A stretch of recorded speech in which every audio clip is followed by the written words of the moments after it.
आपका टीचर शाहिद अहमद हाशमी। उम्मीद है मेरे तमाम साथी ईमान की सलामती के साथ खैर आफियत से होंगे। मेरे अज़ीज़ साथियों, मुझे उम्मीद है कि आपने पिछले तमाम असबाक इंशाल्लाह बहुत अच्छे से याद कर लिए होंगे। जैसा कि हमने अपनी पिछली क्लास में खड़ा ज़बर जो है वो पढ़ा था और हमने ये फ़र्क भी खूब अच्छे से देखा था कि ज़बर और खड़ा ज़बर में क्या फ़र्क है और उसकी अदायगी कैसे की जाती है, उसकी हमने अच्छे से मश्क भी कर ली थी अल्हम्दुलिल्लाह। और साथियों, आज जो मैं आपके लिए आसान कुरान की क्लास नंबर 22 आई थिंक लेकर हाज़िर खिदमत हूँ। इसमें आज हम देखेंगे कि ज़ेर और खड़ा ज़ेर में क्या फ़र्क है। तो साथियों, फ़र्क कुछ इतना ख़ास नहीं है। जिस तरह ज़बर और खड़ा ज़बर में फ़र्क था आवाज़ का थोड़ा-सा लंबा करने का, एक अलिफ़ के इज़ाफ़े का, इसी तरह बिल्कुल सेम ज़ेर और खड़ा ज़ेर, इसमें भी वही फ़र्क है। हम आवाज़ को एक अलिफ़ तक बढ़ाकर जो है ना अदा करते हैं इस खड़े ज़ेर में। तो दोस्तों, जैसा कि आपको पता है कि जिस तरह ज़ेर भी हर हरफ के नीचे आती है, इसी तरह ये खड़ी ज़ेर भी हर हरफ के हमेशा नीचे आती है और इसकी शक्ल कुछ इस तरह की होती है। मिसाल के तौर पे जैसे हमने पढ़ा था कि बा के नीचे अगर ज़ेर हो तो बा ज़ेर बी, और इसी तरह अगर बा के नीचे खड़ा ज़ेर आ जाए तो बा खड़ा ज़ेर बी। तो साथियों, ये थोड़ा-सा फ़र्क है, लेकिन इसको फ़र्क को अदा लाज़मी करना होता है। आप जानते हैं कि जब इसको अदा किया जाता है तो कुरान के पढ़ने में खूबसूरती आती है। तो लिहाज़ा इस फ़र्क को ज़रूर अदा करना चाहिए जब भी आप कुरान पढ़ें। तो मैं अपने तमाम साथियों को इंशाअल्लाह आज की क्लास में ये जो फ़र्क है ज़ेर और खड़ा ज़ेर में, वो पहले हरफ ब हरफ समझाऊँगा, उसके बाद चंद हरूफ मिलकर जो कि एक लफ्ज़ बनेंगे, उन लफ्ज़ों को फिर हम अच्छी तरह इसकी प्रैक्टिस करेंगे, मश्क करेंगे, ताकि आपको वाज़ेह तौर पर ज़ेर और खड़ा ज़ेर में फ़र्क मालूम हो जाए। तो बिला तख़ीर चलते हैं आज की अगली क्लास की तरफ।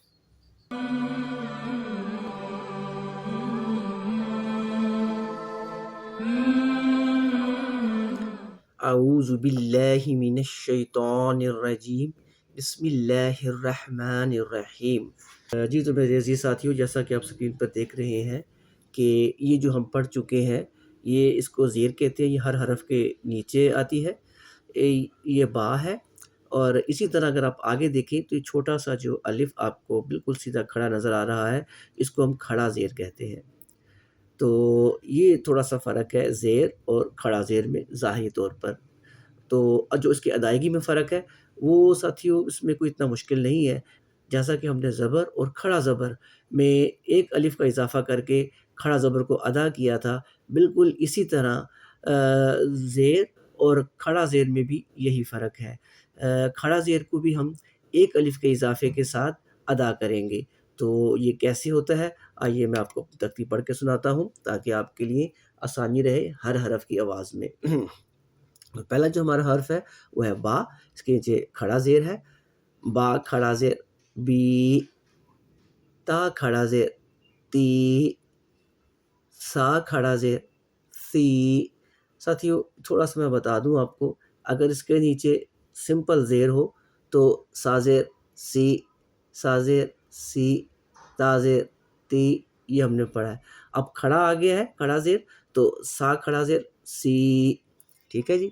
इसी तरह आगे ये जीम है हमारा, जीम खड़ा ज़ेर जी, हा खड़ा ज़ेर ही, खा खड़ा ज़ेर खी, दाल खड़ा ज़ेर दी, ज़ाल खड़ा ज़ेर ज़ी, रॉ खड़ा ज़ेर री, ज़ा खड़ा ज़ेर ज़ी, सीन खड़ा ज़ेर सी, शीन खड़ा ज़ेर शी, स्वाद खड़ा ज़ेर सी, दौद खड़ा ज़ेर दी, ज़ा खड़ा ज़ेर ती, ज़ा खड़ा ज़ेर ज़ी, आइन खड़ा ज़ेर ई, गॉइन खड़ा ज़ेर गी, फा खड़ा ज़ेर फी, क़ाफ खड़ा ज़ेर क़ी, काफ खड़ा ज़ेर की, लाम खड़ा ज़ेर ली, मीम खड़ा ज़ेर मी, नून खड़ा ज़ेर नी, वाव खड़ा ज़ेर वी, हा खड़ा ज़ेर ही, हमज़ा खड़ा ज़ेर ई, اور یا کھڑا زیر ای۔ ساتھیوں یہ میں نے اس لیے آپ کو پڑھ دیا ہے کہ سم ٹائم ایسا ہوتا ہے کہ کوئی حرف کی کس طرح آواز نکلنی ہے، تو اگر اس کو بھی آپ دیکھنا چاہیں تو یہ میری کلاس دیکھ کے سن کے آپ ایزیلی اس کو سمجھ سکتے ہیں، اس کی ادائیگی کر سکتے ہیں۔ تو ابھی ہم یہ کیونکہ اتنا مشکل نہیں ہے، اس کی ہم جو اگلی مشق ہے، حروف کے ساتھ جو لفظ بنتے ہیں اور ان میں تمام حرکات کا استعمال ہوتا ہے، وہ دیکھتے ہیں۔ تو چلتے ہیں اپنی مشق کی طرف۔ بسم اللہ الرحمن الرحیم۔ تو میرے عزیز ساتھیوں، جیسا کہ آپ دیکھ رہے ہیں، یہ پہلا لفظ یہ با ہے، اس کے نیچے زیر ہے، اور آگے اس کے ساتھ ہا ہے گول، اور اس کے نیچے کھڑی زیر یا کھڑا زیر ہے۔ ٹھیک ہے جی، تو یہ کیا پڑھیں گے؟ بی ہی۔ آگے اسی طرح یہ دیکھیں، یہ ہا کے اوپر کھڑا زبر ہے، اور زال کے نیچے زیر ہے، اور پھر آگے گول ہا ہے، اس کے نیچے بھی کھڑی زیر ہے۔ تو ہا زی ہی، ہا زی ہی، یہ دونوں کھڑے زبر آ گئے ہیں، اس کے ساتھ تا ہے اور اس کے ساتھ ہا ہے، اس کے نیچے کھڑی زیر ہے۔ تو ہم اس کو کیسے ادا کریں گے؟ آیاتی ہی، آیاتی ہی، بیادی ہی، بیادی ہی۔ اب آگے دیکھیے، کتبی ہی، کتبی ہی۔ اسی طرح اگلا جو لفظ ہے، رسولی ہی، رسولی ہی۔ میرا خیال اب آپ کو اچھے سے سمجھ آ گیا ہوگا کہ عام زیر اور کھڑے زیر میں کیا فرق ہے۔ آگے اگلا میں آپ کو یہ پوری ترتیب پڑھ دیتا ہوں، تاکہ آپ جب کبھی کوئی لفظ کس طرح پڑھا جائے گا، اس کی کس طرح آواز نکلے گی، تو آپ آسانی سے اس کو سن کے اور دیکھ کے سمجھ سکیں۔ تو پہلا جو ہمارا لفظ ہے ایلافی،